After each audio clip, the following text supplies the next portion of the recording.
Day one of IShowSpeed's tour stop in Ghana was a big disappointment because the political elite in Ghana decided to hijack the event and turn it into their celebration of their scarcity mentality and remind us why we can have nice things in Ghana. They are the reason.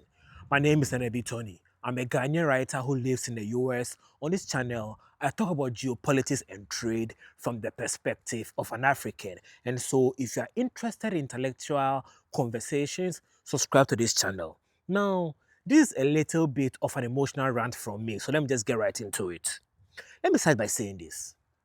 I love Abeku Santana, right? When I was a teenager, I drove through Accra for 5 hours just to interview Abeku Santana for 30 minutes. That's how much I wanted to meet him as somebody who grew up in Kumasi, where, he came up. But there is a saying that the things about them old days is them the old days. That saying is from The Wire. I'm saying that because Abeku Santana is almost 50 years old now, at least. And the average IShowSpeed fan is under the age of 30. They are usually between the ages of 18 and 24. So asking Abeku Santana to put together an event that will look good on the live stream of IShowSpeed will be like asking me to put together a concert for Kojuenchi fans. I won't be able to do that. I do not listen to Kojuenchi. I listen to Kweku Smoke. My point is geography matters. And by geography, I mean demography. Demography matters. Usually when we think about DEI, right, diversity, equity, and inclusion, in the US, they think about it in terms of race, and that is important. But diversity is about diversity of thoughts. The reason why it's important to have diversity of thought is not everybody can sell to everybody. You understand? You need to be able to have people who understand who your target audience is. That is why diversity matters, especially in marketing. You understand? So from what I understand, IShowSpeed and his team did a good job. They were hyped up about coming to Ghana because IShowSpeed is from Ghana. And if you don't know IShowSpeed, who is, he is an America streamer who grew up in Ohio, which is not surprising because he said his mom is a Ghanaian. There are a lot of Ghanaians in Ohio.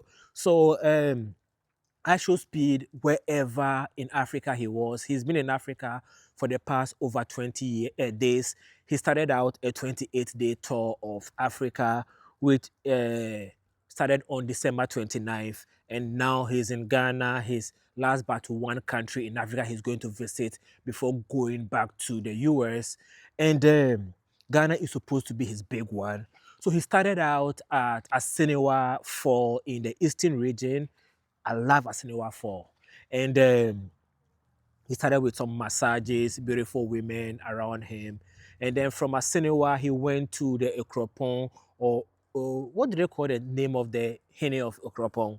He went to the Ekropon Hene's, palace, another beautiful ceremony. There was some jollof servings. There was a beautiful ceremony. And as long as the cultural ceremony was going on, I learned that IShowSpeed was supposed to be rushed from Ekropon back to Accra to be at the Independence Square because the political elite in Ghana have put together a supercar event at what was the name? Independence Square. And what is a supercar event? Nothing. They just wanted to show off their luxury cars.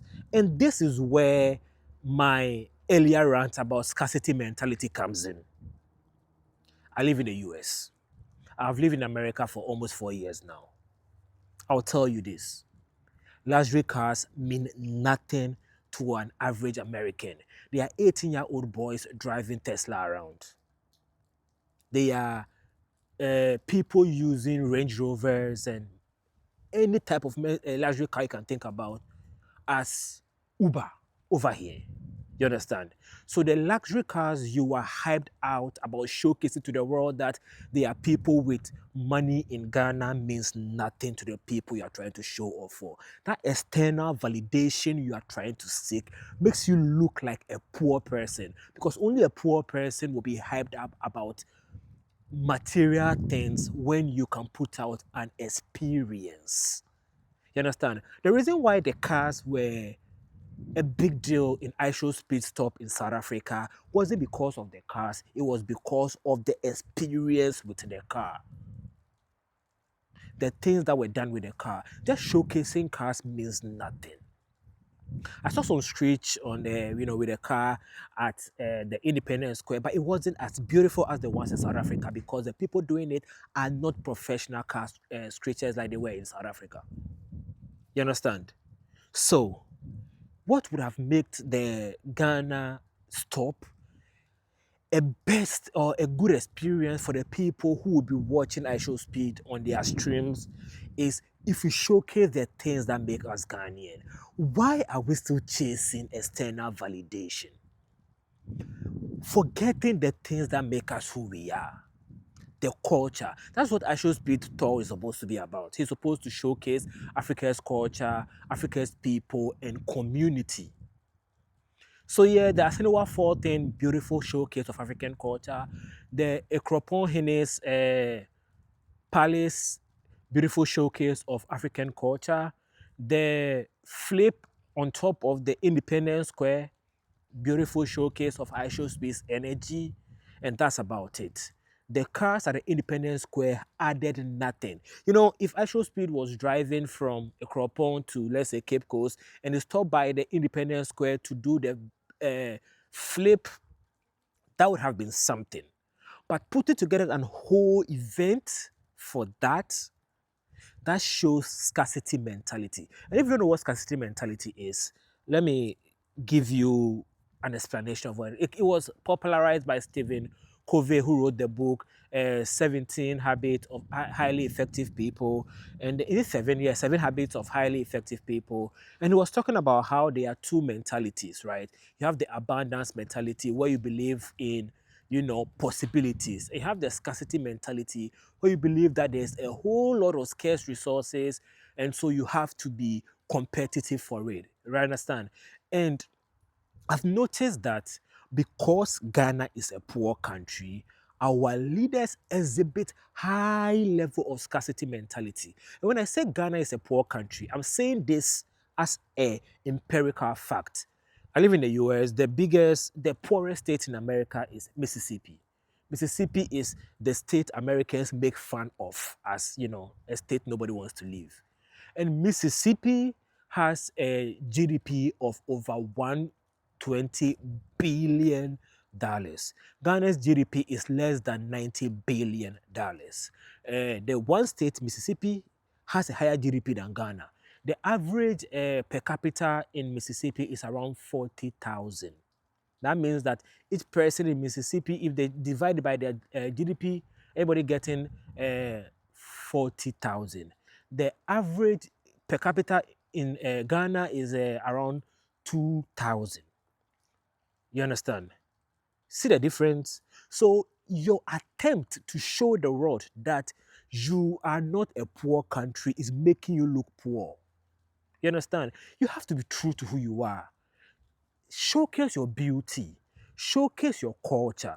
There are aspects of Ghana culture that has an element of wealth. There are aspects of Ghana culture that have element of riches and beauty. That is what you should be focused on showcasing. If, for example, it was a Kente festival, that is beautiful showcase of Ghanaian culture and beauty and riches. Cars are not. Anybody with a credit card, not anybody, but a lot of people with credit card can afford whichever luxury cars you were parked over at the Independence Square. You understand? I was really, really disappointed because the political elite in Ghana have learned nothing. You should have let the young people take in charge of this aspect of their tour and put together an event that will look beautiful if that was your goal, to showcase the beauty of Ghana. And I'll tell you why you should have let the young people do it. I've visited a few countries and I've noticed something. The average 20-year-old in Accra, Ghana, has a similar life experience than the average 20-year-old in New York, and the average 20-year-old in London, and the average 20-year-old in Seoul, South Korea, anywhere in the world, because we all have the same internet.